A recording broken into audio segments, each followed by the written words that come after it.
Olá pessoal, bem-vindo ao meu canal no YouTube. Sim, agora estou no YouTube também, porque eu acredito que é uma plataforma que a gente consegue ter mais conexão e acabar aprofundando mais em alguns assuntos que em vídeos de 60, 90 segundos no Insta não dá certo, né? Então, para começar esse novo episódio da minha vida, esse novo canal aqui no YouTube, eu perguntei para vocês lá no Insta algumas perguntas que vocês quisessem que eu respondesse, que eu aprofundasse um pouquinho mais em relação a temas diversos, saúde, veganismo, atividade física, e estou aqui para responder essas perguntas. Então vamos lá. Primeira pergunta: como conseguir B12 em uma dieta vegetariana estrita? Gente, vitamina B12 é um tema que eu amo falar, que eu estudei muito e assim, infelizmente a gente tem muita resistência das pessoas veganas ou onívoras em fazer suplementação. E a vitamina B12, ela inevitavelmente tem que ser suplementada, principalmente em uma dieta vegana, vegetariana. Apesar disso, 40% da população onívora que acha que está isenta dessa deficiência da vitamina tem também deficiência de B12. Então, fazer esse rastreio é algo que deveria ser implementado, né, com mais necessidade, urgentemente, para todas as pessoas, independente do tipo de alimentação.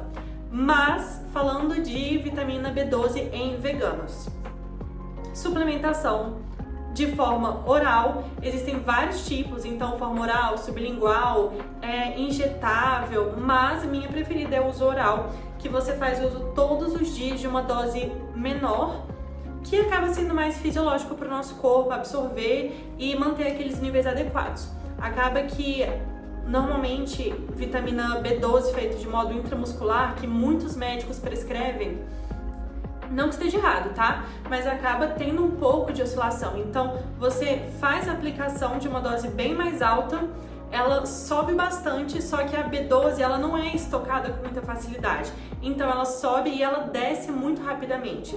E aí você fica nesse ciclo de sobe, desce, para a vida toda. Quando você faz a suplementação oral, isso acaba ficando um pouquinho mais fisiológico, em que você tem um nível ali mais estável ao longo da sua vida. Então, se você é vegano, saiba que não tem como fazer suplementação por meio de alimentos fortificados, porque a dosagem é muito baixa. E tomar cuidado também nos suplementos orais que vendem por aí, que às vezes a posologia também é muito baixa e não faz nem cosquinha. Em multivitamínicos também. Então o ideal é passar com uma médica ou nutricionista que entenda do público vegetariano, vegano, para poder fazer essa suplementação corretamente, tá bom? Lara, tomar remédio em jejum faz mal? Então, depende do tipo do remédio. Tem medicamentos que eles só podem ser usados durante o jejum. Por exemplo, levotiroxina, que é um medicamento usado para hipotireoidismo. Você tem que tomar ele em jejum e ainda ficar ali uns 45 a 1 hora em jejum para poder fazer a absorção corretamente. Omeprazol, alguns tipos de vitaminas e minerais, eles também são melhor absorvidos em jejum. Então depende muito do tipo de medicação que a gente está falando. Mas assim como tem medicações que elas precisam ser feitas em jejum, também tem medicações que é melhor não. Melhor usá-las depois de se alimentar, principalmente minerais, como ferro, zinco, cobre, selênio. Eles são muito pesados e normalmente costumam dar intolerância gástrica, aquele peso, às vezes azia, queimação, logo depois que usa, se for usado em jejum. Então, depende muito do medicamento que você está falando, tá bom? Principais dicas para desenvolver músculos sendo vegano. Então,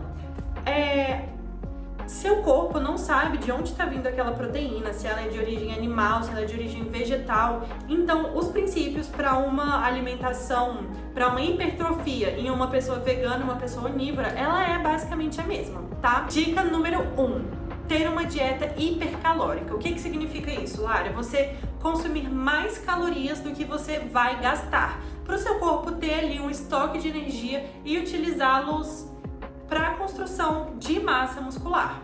Dica número 2. Tomar cuidado com a quantidade de proteína. O ideal, quando a gente está falando de hipertrofia, é ficar em torno de 1,6 a 2 gramas por quilo por dia de proteína. E essa proteína ela pode ser tanto de origem vegetal quanto de origem animal, isso não vai fazer diferença. Eu já vou falar das principais proteínas do reino vegetal, porque é outra pergunta que vocês fizeram lá no Instagram.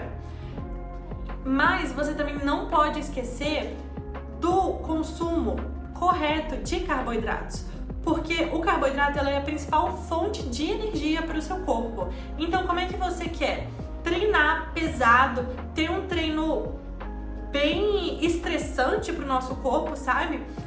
Com o objetivo de construir fibras musculares, aumentar a hipertrofia daquele músculo, se você não vai ter energia para isso. A gente consegue ver nos exames laboratoriais como que tá o seu consumo calórico em relação ao seu metabolismo, mas normalmente a gente se preocupa só com o consumo de proteína, acaba esquecendo a parte de carboidratos, mas saibam que ela também é bem importante, tem que estar bem alinhada com o seu objetivo. Terceira dica: treinar de forma regular e intensa. Eu vejo muita gente com inconsistência na academia, ou seja, uma semana vai certinho, outra semana vai 1, 2 dias, ou pior, acabou de entrar na academia, tá ali, tem 2, 3 meses e ainda não viu o resultado estético que ela queria, mas saiba que a academia, ter essa mudança de composição corporal, ela demora mesmo, não é do dia pra noite que você vai conseguir fazer essa mudança e tem que ter consistência, tá? Então, treinar certinho sempre. Eu sei que às vezes é muito difícil, mas você tem que colocar isso como um hábito. Você tem que ter a parte motivacional sempre, claro, mas principalmente exercer aí a disciplina pra ir, principalmente nos dias que você não tá muito afim, tá muito cansado, mas claro, respeitando o seu corpo, né? Que são exatamente esses dias que fazem a diferença. Assim, ir na academia não é só chegar a fazer 3 séries de 12 repetições com uma carga ok. Você tem que levar seu músculo à fadiga. Você tem que causar microlesões no seu tecido muscular para ter aquela regeneração, para ter aquela hipertrofia. Pensa comigo, o seu corpo ele pensa mais ou menos o seguinte: se eu tenho que levantar esse peso e eu não estou conseguindo atualmente com a quantidade de massa que eu tenho, eu vou usar toda a energia que eu vou receber, ou seja, consumo de calorias, as proteínas, os carboidratos, para direcionar para esse músculo para eu poder fazer essa atividade corretamente. É mais ou menos isso que vai acontecer nos seus estados de hipertrofia. O seu músculo ele vai crescer para tentar suprir aquela demanda que ele está tendo. Porque se você não tiver esse estímulo, você não vai usar aquele excedente calórico para construir essas fibras musculares. Ela vai acabar sendo ou excretada ou então armazenada como glicogênio, que é o estoque de glicose no nosso corpo, ou pior ainda, como tecido adiposo, né? As famosas gordurinhas, que é o que a gente está querendo evitar com essa pergunta aqui. E o quarto, que também é bem importante, é descanso. Seu corpo precisa de um sono de qualidade e de tempo sem fadigar aquele músculo novamente para ter a recuperação e fazer justamente o processo de construção de regeneração muscular. Então, dormir bem, ter uma rotina o mínimo estressante possível, que eu sei que é difícil nos dias atuais, mas a gente segue lutando para poder conseguir fechar o ciclo certinho de treino, alimentação e descanso. Esse é o pilar se você quer ter uma hipertrofia de qualidade. E, gente, muitas pessoas se apegam a pequenos detalhes, como, por exemplo,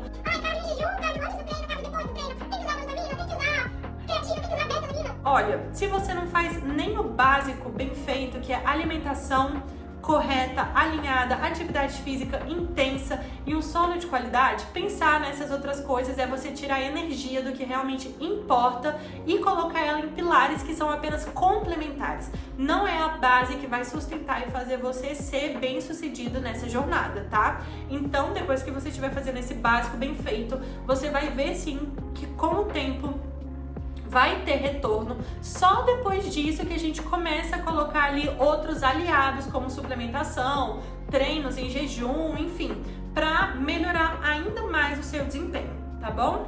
Quais alimentos mais têm proteínas em uma dieta vegana? Eu falei que ia ter essa pergunta, eu coloquei ela logo depois da relacionada à hipertrofia vegana, porque elas têm muito a ver. Então, o principal grupo alimentar em uma dieta vegetal para conseguir uma quantidade adequada de proteína são as leguminosas. O que são as leguminosas? É o feijão em suas mais diversas formas: feijão branco, feijão preto, feijão vermelho, feijão de corda, feijão carioca, feijão verde, feijão fradinho, enfim, essa gama de tipos que a gente sabe que tem muito mais. Grão de bico, lentilha rosa, a soja, que ela é um dos alimentos do reino vegetal que mais tem proteína. E também pode ser consumido em várias formas, como tofu, o próprio grão da soja, né? Proteína texturizada de soja, proteína isolada de soja, e a gente já vai um pouquinho para os industrializados. E os mais comuns são de soja mesmo, tá? Ervilha, que é outra leguminosa com bastante fonte proteica. A gente também consegue isolar a proteína do arroz, que ela é de muita qualidade. Então, pensou em proteína vegetal, você consegue suprir bastante essa demanda com as leguminosas. Claro que todos os grupos alimentares têm proteína, gordura e carboidrato. O que vai mudar é a quantidade, a proporção dela em 100 gramas de alimento, por exemplo. Então, o grupo que realmente mais tem é o grupo das leguminosas, por isso que ele é o mais indicado quando a gente pensa em proteína vegana. Próxima pergunta: como melhorar a absorção de ferro e de cálcio? Então, ferro e cálcio eu acho importante a gente ressaltar que são minerais antagonistas, ou seja, um diminui a absorção do outro. Então, a primeira dica de todas é: se você tiver que fazer essa suplementação, que ela seja feita de modo separado. Depois de uma refeição você ingere o ferro, depois de outra refeição você ingere o cálcio. Outras dicas para melhorar então a absorção do ferro principalmente fontes de vitamina C logo depois que você faz a ingesta daquela refeição rica em ferro ou depois da suplementação de ferro. Alguns exemplos de frutas ricas em vitamina C são principalmente as frutas cítricas, então aqui a gente está falando de laranja, mexerica, limão, bergamota, acerola, kiwi, manga. Todos eles são frutas bem ricas em vitamina C que você pode usar aí na sua sobremesa, uma sobremesa mais saudável que ainda vai te ajudar a ter mais nutrição no seu corpo. E para você ter uma absorção correta do cálcio, o ideal é você não consumir cafeína logo depois de fazer aquela suplementação ou logo depois daquela refeição rica em cálcio. Evitar também o consumo de chocolate, alimentos com ferro, né, como a gente já tinha falado. Próxima pergunta: quero fazer a transição para o veganismo, mas tenho medo de falhar no meio do caminho. Gata, olha só, falhar nesse processo é inevitável. Você pode às vezes cometer um deslize, ser um pouco mais fraca do que você realmente achou que pudesse ser, e é normal, tá? O que não pode acontecer é você se deixar abalar por isso e deixar essas exceções que acontecerem casualmente por engano, tá? Claro que você não vai sair por aí comendo leite, ovo, um doce que sua avó fez que tem esses derivados só porque é gostoso. Não. Mas cometer esses deslizes no início, às vezes comprar um alimento no mercado e ver o rótulo só depois que tinha algum derivado animal, em algum lugar que não sabe explicar direito se o alimento é vegano ou não, e depois você descobrir que não era. Olha, isso vai acontecer. Claro que com o tempo você vai ficando mais esperto em algumas dicas, algumas malícias que você pode ter para evitar que isso aconteça, mas não fique com medo de pisar na bola, tá? Você não pode deixar de agir por medo de falhar no meio do caminho. E assim, fazer 1% todos os dias é melhor do que não fazer nada. Então, se você tá com medo de, não sei se é esse o caso, pular do dia pra noite de uma dieta onívora para uma dieta vegana, você não precisa fazer isso. Você pode fazer a transição, você pode estudar, conversar com pessoas veganas que já entendem mais sobre o assunto, que sabem regras assim práticas, sabe? Dicas práticas para te ajudar nesse processo. E eu acho que ter amizades veganas, entrar em ONGs, grupos veganos, vai te ajudar muito nesse processo, porque um fortalece o outro, né? A gente tá lutando pelo veganismo, por um mundo melhor, pelos animais, e não por ego. Então, assim, não fica com medo de falhar, todo mundo falha, independente de ser um expert ou não. E bola pra frente, o que não pode é deixar esses pequenas pedras no seu caminho que vão aparecer, te deixarem lá no chão, te derrubarem. Você tem que levantar, aprender com aquele erro e sair de lá mais forte. Então, eu acho que foram essas as principais perguntas que eu selecionei para fazer esse primeiro vídeo aqui, que ele deu bastante tempo, eu achei que fosse ficar um pouquinho mais curtinho, mas é isso. Se você ficou até aqui, agradeço a sua companhia, já se inscreve no canal, porque agora eu pretendo começar a trazer mais vídeos ainda. Curte e comenta o que você achou. Dicas para próximos posts, estou super aberta. E me siga no Instagram também, que acaba que por enquanto lá é minha principal plataforma, mas pretendo responder vocês aqui, lá onde vocês quiserem. Estamos nesse movimento pelo veganismo e te vejo no próximo vídeo. Tchau, tchau!